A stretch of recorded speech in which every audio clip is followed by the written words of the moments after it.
یہاں سے اللہ سبحانہ و تعالی غزوہ احزاب کا تذکرہ فرما رہے ہیں۔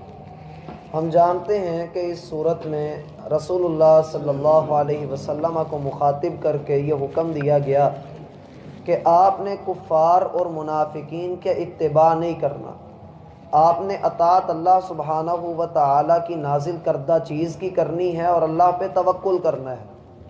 پیچھے جو کلام میں یہ بات گزری کہ اللہ رب العالمین نے ارشاد فرمایا یا ایہا النبی، اس سورت کی پہلی ہی آیت یا ایہا النبی، اے نبی صلی اللہ علیہ وسلم، اور یہاں پر دوسرے رکوع کے آغاز میں اللہ فرما رہے ہیں یا ایہا الذین آمنوا۔ اگر ہم اپنی پچھلی ملاقات کو یاد کریں تو ہم نے یہ کہا تھا کہ اگر اللہ رب العالمین نے نبیوں سے وعدہ لیا ہے ذمہ داری کو نبھانے کا، عمل کرنے کا، تو امتیوں پر زیادہ اس بات کا زور ہے کہ وہ بڑھ چڑھ کر عمل کریں، کیونکہ نبی نے تو اللہ کے حکم کا پابند ہونا ہی ہے، لیکن جو عام امتی ہے، جو عام انسان ہے، اسے چاہیے کہ وہ شیطان کے ہتھ کنڈے سے اور اس کے شکنجے سے اپنے آپ کو زیادہ بچانے کی کوشش کرے، کیونکہ نبی نے آ کر ہمیں صرف خبر دینی ہے، ہمیں ڈرانا ہے، ہمیں خوشخبری دے دینی ہے۔ اگر ہم اس کی بات پر عمل کر لیں گے تو گویا ہم نے نبی پر اپنے ایمان کو مضبوط کر لیا، اور اگر ہم نے اس کی بات کو نہ مانا تو گویا ہم نے اپنے نبی کی بات کو بھی نہیں ماننا اور اللہ رب العالمین کی بھیجی ہوئی ہدایت کو بھی ہم نے ٹھکرا دیا۔ اس لیے ہماری جو آخری آیت رہی ہے وہ یہ تھی کہ تاکہ اللہ سوال کرے سچوں سے ان کے سچ کے بارے میں، ان کے ایمان کے متعلق، اور جو لوگ کافر ہیں اللہ ان کو دردناک عذاب میں مبتلا کرے۔ اب کلام کا حسن یہاں پر یہ دیا جا رہا ہے کہ پہلے یا ایہا النبی کہا گیا، اب یا ایہا الذین آمنوا کہا گیا۔ اس کے لیے دو نقطے اپنے ذہن میں رکھیے۔ ایک تو یہ کہ پیچھے نبی کو جو حکم دیا گیا ہے وہ ایک ایک امتی کو مخاطب کر کے بھی دیا گیا ہے، یعنی وہاں پر واحد کا صیغہ استعمال ہوا ہے۔ کوئی بھی وہاں پر قرآن کا پڑھنے والا جب قرآن کو پڑھتا ہے تو جو حکم نبی کو مخاطب کر کے دیے گئے ہیں وہ ایک ایک امتی کو بھی اندر سے پکڑ کے دیے گئے ہیں کہ اتق اللہ، اللہ سے ڈرنا ہے، ولا تطع الکافرین والمنافقین، اور کسی کافر منافق کے پیچھے نہیں لگنا، واتبع ما اوحی الیک من ربک، جو آپ کے رب نے آپ کی طرف بھیجا ہے آپ نے اس کی اتباع کرنی ہے، وتوکل علی اللہ، اور اللہ پہ توکل کرنا ہے۔ یہاں پر انداز بدلا ہے، الفاظ بدلے ہیں، یہاں پر اب سارے مومنوں کو کہا جا رہا ہے، گویا کہ اس میں نبی خود بخود شامل ہیں۔ پیچھے جو تھا وہ نبی کو بظاہر مخاطب کیا گیا تھا، میں نے تب بھی ذکر کیا تھا کہ یہ کہا تو حضور کو جا رہا ہے لیکن یہ سنایا ہم سب کو بھی جا رہا ہے ساتھ میں۔ اسی طرح سے یہاں پر جو پہلا نقطہ ذہن میں رکھنے کا ہے وہ یہ کہ یہاں پر نبی بھی شامل ہیں اور عام مسلمان بھی شامل ہیں۔ یا ایھا الذین آمنوا، اے وہ لوگوں جو ایمان لائے ہو۔ دوسرا نقطہ جو ذہن میں رکھنے کا ہے، قرآن کریم میں 90 مقامات پہ یا ایھا الذین آمنوا آتا ہے، ان کو کہتے ہیں رحمان کی پکار۔ رحمان نے اپنے بندوں کو پکارا ہے، کیا کہہ کر؟ یا ایھا الذین آمنوا، اے وہ لوگوں جو ایمان لائے ہو۔ یہاں پر اللہ رب العالمین نے یہ نہیں کہا کہ محمد کے صحابہ میری بات سنو، فلاں علاقے کے رہنے والوں میری بات سنو۔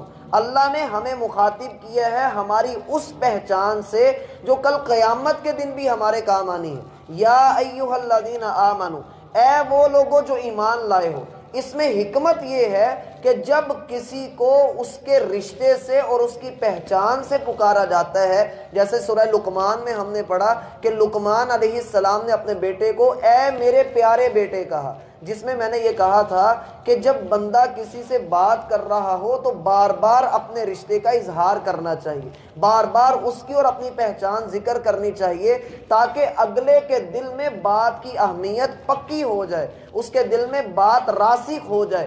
ایسے ہی جب کبھی اللہ رب العالمین قرآن میں یا ایھا الذین آمنوا کا ذکر کریں تو مراد اس سے یہ ہوتا ہے کہ اپنے دل کو ٹٹول کر دیکھو، اپنی حالت دیکھو، تم ایمان والے ہو، تم اس رب پر ایمان رکھتے ہو جس نے تمہاری ہدایت کا سامان کیا ہے، جس نے تمہاری ایک ایک ضرورت کو پورا کیا ہے۔ یا ایھا الذین آمنوا، تم لوگ ایمان والے ہو۔ اللہ کافروں کو مخاطب نہیں کر رہا، اللہ انسانوں کو مخاطب نہیں کر رہا۔ اگر اس نے انسانوں کو مخاطب کرنا ہوتا تو اس نے یا ایھا الناس کہنا تھا۔ اس نے سارے لوگوں میں سے تمہارا انتخاب کر کے تمہیں مخاطب کیا ہے۔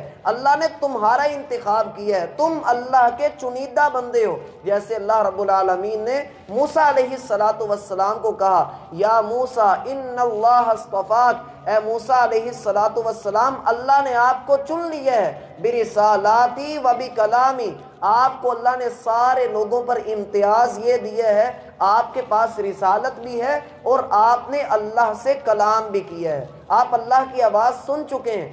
ایسے ہی اللہ رب العالمین نے مریم کو چنا اور اس کو بھی کہا اذ قالت الملائکہ یا مریم ان اللہ اصطفاک، اے مریم اللہ نے آپ کو چن لیا ہے۔ اللہ نے یحییٰ علیہ السلام کو مخاطب کر کے بھی کہا ان اللہ اصطفاک، اللہ نے آپ کا انتخاب کر لیا ہے۔ اللہ نے ایمان والوں کو مخاطب کر کے کہا یا ایھا الذین آمنو، اے وہ لوگوں جو ایمان لائے ہو، کیونکہ اللہ یجتبی الیہ من یشاء، اللہ اپنے لیے جسے چاہتا ہے اسے چن لیتا ہے۔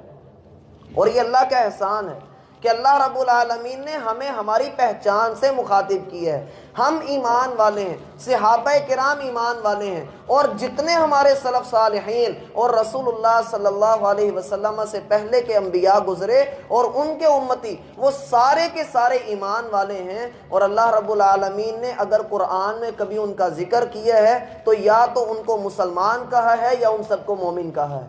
اس لیے پتہ یہ لگتا ہے کہ یا ایھا الذین آمنو بظاہر اپنے اندر ایک بہت بڑا سمندر لیے ہوئے ہے۔ اگر ہم اس کے اوپر غور کریں تو 90 مرتبہ قرآن کریم کے اندر یہ کہا گیا ہے۔ آپ غور کیجئے گا کہ اس کے بعد جب کبھی بھی یا ایھا الذین آمنو آتا ہے، یا اللہ کی کسی نعمت کا ذکر ہوتا ہے، یا کسی کام کا حکم دینا مقصود ہوتا ہے، یا یہ ہوتا ہے کہ اللہ کسی کام سے بندے کو منع کر رہے ہوں، اس کے علاوہ بات نہیں ہوتی یا ایھا الذین آمنو۔ اور جب کبھی یا ایھا الناس ہم قرآن میں پڑھتے ہیں تو اس میں ساری انسانیت مراد ہوتی ہے۔ اس میں جو حکم عام مسلمانوں کے لیے ہے وہی دوسرے لوگوں کے لیے بھی ہے۔ لیکن جب ہم مدنی صورتوں کے مزاج کو دیکھتے ہیں تو اس میں یا ایھا الذین آمنو کسی حکم کے ساتھ آ رہا ہوتا ہے، کسی بات سے منع کرنے کے ساتھ آ رہا ہوتا ہے۔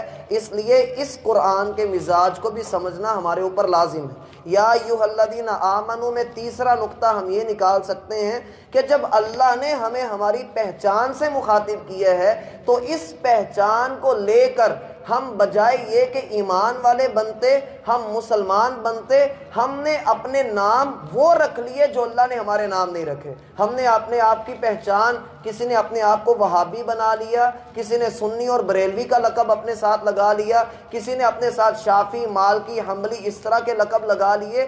حالانکہ اللہ قرآن میں فرماتے ہیں سماکم المسلمین، اللہ نے تم سب کا نام مسلمان رکھا ہے۔ ربما یود الذین کفروا لو کانوا مسلمین، کل قیامت کے دن کافر تمنا کر رہے ہوں گے کہ ہائے کاش ہم مسلمان ہوتے۔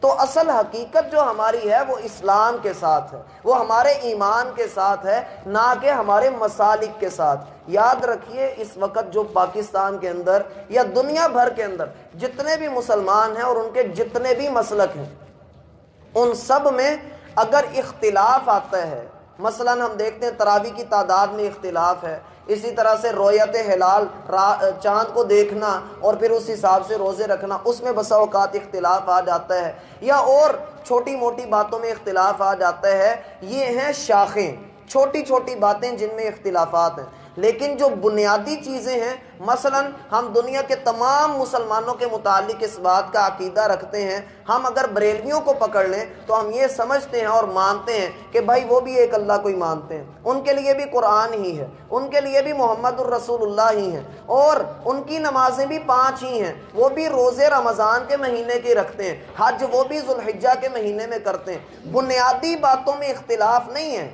بنیادی باتوں کے اندر جا کر وہ اختلاف نہیں کرتے. اختلاف تو آگے ان باتوں میں آتا ہے جن باتوں میں دین اسلام کبھی اختیار بھی دے دیتا ہے کہ چلیں آپ اس طرح سے کر لیجیے. جیسے کہ رسول اللہ صلی اللہ علیہ وسلم نے ایک شخص کو دیکھا کہ وہ صبح فجر کی نماز ادا کی اس نے, اور اس کے فوراً بعد کھڑا ہو کے 2 رکعتیں ادا کرنے لگ گیا. آپ نے فرمایا کیا تم صبح کی 4 رکعتیں ادا کرتے ہو؟ کہنے لگا نہیں ہے اللہ کے رسول, میری فجر سے پہلے کی جو 2 سنتیں تھیں وہ رہ گئی تھیں. آپ علیہ السلام نے اس مسئلے پر خاموشی اختیار فرمائی. اب یہ مسئلہ کوئی ایسا مسئلہ تو نہیں کہ ہم کسی بندے کو کہہ دیں کہ بھائی اللہ کے رسول نے ناراضگی سے خاموشی اختیار فرمائی یا آپ نے ویسے خاموشی اختیار کر لی. بعض روایات میں یہ بھی آتا ہے کہ اللہ کے رسول نے منع کیا ہے, بعض روایات میں آتا ہے کہ اللہ کے رسول نے اجازت دے دی. اب دونوں طرح کی روایات ہمیں نظر آ رہی ہیں, دونوں ہی صحیح روایات ہیں. بنتا تو یہ ہے کہ ہم اس میں گنجائش رکھیں, اپنے دل کو کھلا کریں, اور اسلام کے اندر مسلمان بن کر سوچیں گے تو میرا بھائی سوچ بھی نکھرے گی اور ذہن بھی کھلے گا اور معاملہ بھی آسان ہو جائے گا.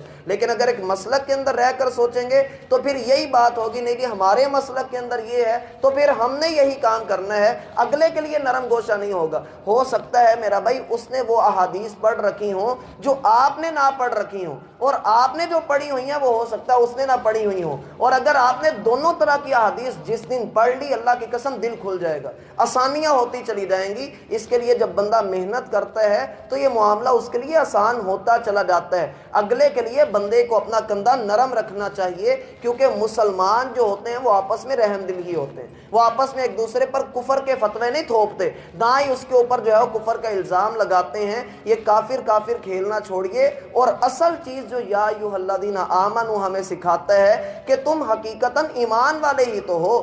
یہ حکم جب اللہ رب العالمین نے نازل کیا تھا تو بلال بھی وہیں پر تھے اور سیدنا عمر بھی وہیں پر تھے, ابو بکر بھی وہیں پر تھے, اور اسی طرح سے سیدنا سلمان فارسی بھی ادھر ہی تھے. چھوٹے بچے بھی وہیں پر تھے, جوان بھی تھے, بوڑھے بھی تھے, عورتیں بھی تھیں, سارے ہی تھے. اللہ نے سب کو مخاطب کر کے کہا, کسی ایک مخصوص طبقے کے لیے تو اللہ نے قرآن کو نازل نہیں نہ کیا. اللہ نے ہم سب کے لیے قرآن کو نازل کیا ہے. ہم سب اپنے آپ کو مسلمان مانتے ہیں, لیکن جب ہم اس طرح کی لڑائیوں میں پڑتے ہیں تو اصل یہ وہ معاملہ ہے جہاں پر اللہ رب العالمین ہمارے سامنے مثال رکھتے ہیں اہل کتاب کی. مسلمانوں یاد رکھنا سورۃ المائدہ میں ہے, اللہ فرماتے ہیں اے ایمان والو ذرا اس وقت کو دیکھو جب ہم نے بنی اسرائیل سے وعدے لیے تھے, ان کو کہا تھا کہ ایک بن کر رہنا, لیکن انہوں نے اللہ کی کتاب میں اختلاف کیا, انہوں نے اللہ کی باتوں کو پس پشت ڈال دیا, اور وہ اپنی باتوں کے اندر کھو گئے, اپنی مرضی کا انہوں نے دین بنا لیا. فَأَغْرَيْنَا بَيْنَهُمُ الْعَدَاوَةَ وَالْبَغْضَاءَ, ہم نے ان کے درمیان دشمنی اور عداوت ڈال دی, جس کے بدلے میں کیا ہوا, فَأَغْرَيْنَا بَيْنَهُمُ الْعَدَاوَةَ وَالْبَغْضَاءَ إِلَى يَوْمِ الْقِيَامَةِ, قیامت کے دن تک یہ آپس میں لڑتے رہیں گے. اور رسول اللہ صلی اللہ علیہ وسلم نے اللہ سے دعا کی تھی کہ اللہ میری امت کو آپس میں لڑا کر ہلاک نہیں کرنا, ان میں پھوٹ نہ پڑے. لیکن اللہ نے اس دعا کو قبول نہیں کیا. کیوں؟ اس لیے کہ شرط رکھ دی, جب تک اس قرآن اور سنت کے ساتھ جڑے رہو گے تمہارے اندر پھوٹ نہیں پڑے گی. جب اس کے ساتھ سے اپنے آپ کو توڑ لو گے, دور ہو جاؤ گے, پھوٹ پڑ جائے گی. کیوں؟ یہ اللہ کا اصول ہے. جو اللہ سے دور ہوتا ہے شیطان اس کے اوپر اپنا تسلط جما لیتا ہے. جیسے جیسے ہم اللہ سے دور ہوتے ہیں شیطان ہمیں ہمارے بھائیوں کے بارے میں بھڑکا دیتا ہے, اور دوسروں پر پھر ہماری زبان سے کفر کے فتوے لگتے ہیں. کیا ہے کہ اگر ایک بندہ رفع الیدین نہیں کرتا, کیا ہے کہ وہ آمین اونچی آواز سے نہیں کہتا, کیا ہم اس بنا پر یہ کہہ دیں کہ یہ کافر ہے؟ اللہ کے بندوں وہ بھی تو ہے جو نماز ہی نہیں ادا کرتا. یہ کم از کم اس سے تو اچھا ہے جو نماز ادا کر رہا ہے, کم از کم اس سے تو اچھا ہے نا جو مسجد کے اندر نہیں آتا. یہ اس سے تو اچھا ہے آ کر نماز تو ادا کر رہا ہے, چاہے کسی بھی طرح کی کر رہا ہے. اس کا اور پھر اس کے رب کا معاملہ آتا تو ہے نا, حاضری تو لگواتا ہے. کم از کم اس بات کو ہم رسول اللہ صلی اللہ علیہ وسلم کی احادیث کی روشنی میں اگر دیکھیں تو پھر ہم یہی کہہ سکتے ہیں کہ یار مسجد میں آ رہا ہے, نماز ادا کر رہا ہے, آگے پھر اس کا اور اس کے رب کا معاملہ ہے. کیونکہ منافق لوگ بھی مسجد کے اندر آیا کرتے تھے,